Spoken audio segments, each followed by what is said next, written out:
Good morning, everyone. It is 10:32 a.m. on October 22nd. Back with the Ahi Lemon Drop and the Purple Garden Mum. Looks like there is a new hope for this guy yet. As you can tell, some of the branches there, the ends got a little crispy. But whatever. What is there is doing quite nice, in fact. If I can get the camera to focus here, you can see a couple little buds coming out of like the crotch right here. There's some new growth, and then some new growth right there as well. Ooh, that leaf goes big all of a sudden. And then actually, yeah, if you look at the back side of this guy here, there is a whole bunch of new growth, especially right on there. And then right at the bottom of that leaf, the second leaf back, and all these little crotches where the original leaves fell off.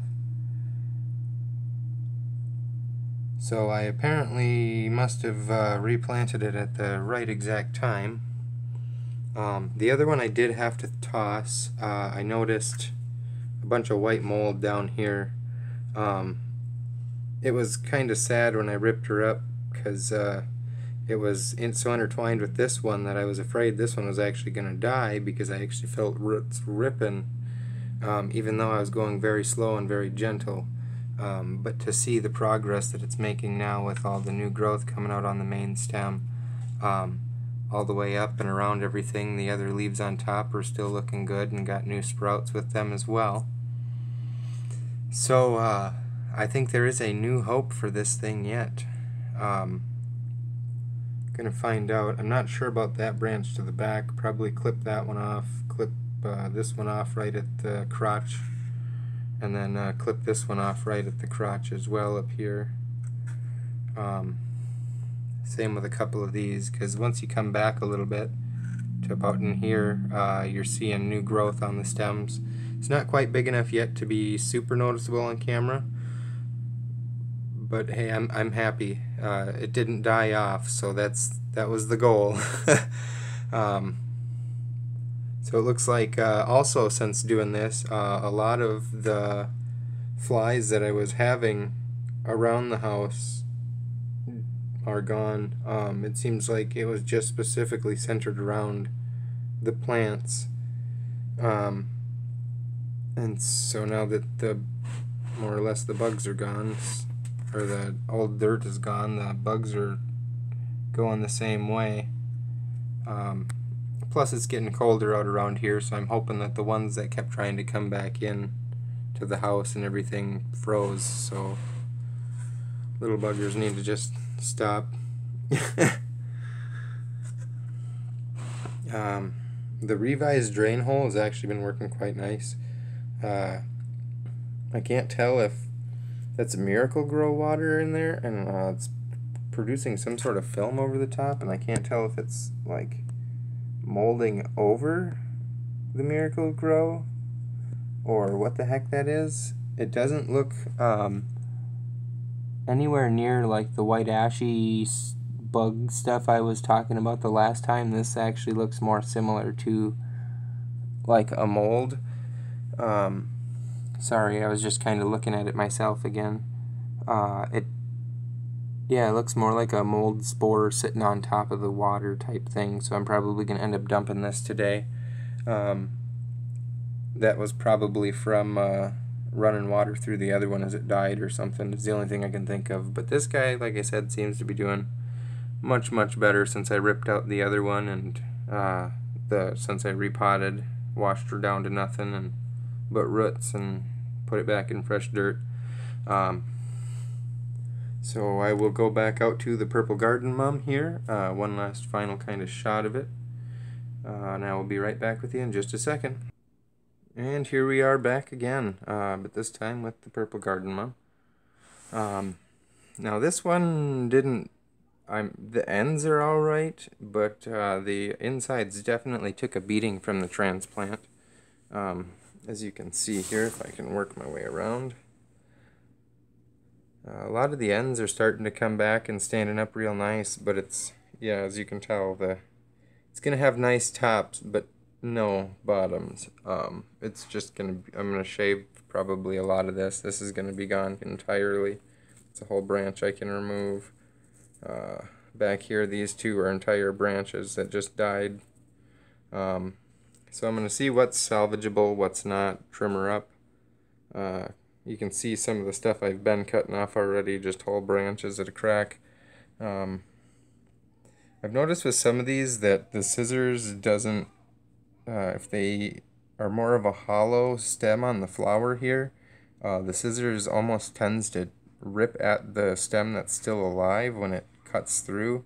And so that's where I'll take that little serrated knife you're seeing there and I'll kind of saw it off very slowly while holding the main stem, because I'd much rather, you know, destroy the one that's dead than rip a chunk off my main stem and then have my main stem die, and now I've lost a whole other section of the plant. But it seems like this side over here did the best out of all of it. I mean, yeah, there's some scatterings. Oh, there's some new growth right there. You can't really see it from the camera. Oh, there we go. You can pick up a little bit of green right there. So maybe if I do trim some of this back, a lot of these more alive stems will start recovering back down to the dirt. Who knows? This is my first real attempt of this with a flower, because I've never actually had a fly issue like that with the gnats and fungus gnats as well. So I mean, as you can tell, yeah, there's growth down at the bottom on some of these stems that are, you know, not looking great until you get to the end. But I found as long as it's not like this stem here is completely gone, there's nothing on it, because it's brown to the ground all the way down here. And generally, if it's brown to the ground, that's where I've noticed it doesn't matter. So that one I'll probably clip at dirt level, and then the roots will get decomposed and eaten by the rest of the plant. And then a lot more of this too. It'll look a lot nicer, but it'll also look a heck of a lot more scraggly the next time she's on film. But I mean, this side right here, that one branch I showed you to the back is probably the most surviving branch, but this is probably the most surviving side. Let's see, I'll turn the camera here so we can get a wide angle for just a second. And then you can see that other one to the back, but this side right here, all of this is on just one side, minus this guy back here. So I mean, the other side definitely got a lot more devastated in the terms of having to remove branches. And you can see my supplements down there. I got a little bit of Miracle-Gro that is not crunchy cereal flavor, and then some CalMag Plus.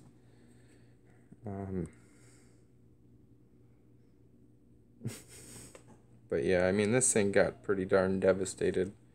I feel like they hit this one the worst. The pepper was just secondary because originally it was tucked back there before I did some rearranging. And so this was enemy number one for the fungus gnats, and then my pepper just kind of became secondary when they realized, oh crap, we've used that entire plant up, more or less. Got a stupid housefly buzzing around now. But yeah, thank y'all for watching my video, watching my plants grow and die, and eventually I'm hoping that something will come back around here. I'm kind of learning as I go, and I'm trying to share it with you guys what I'm doing. So, see you next time.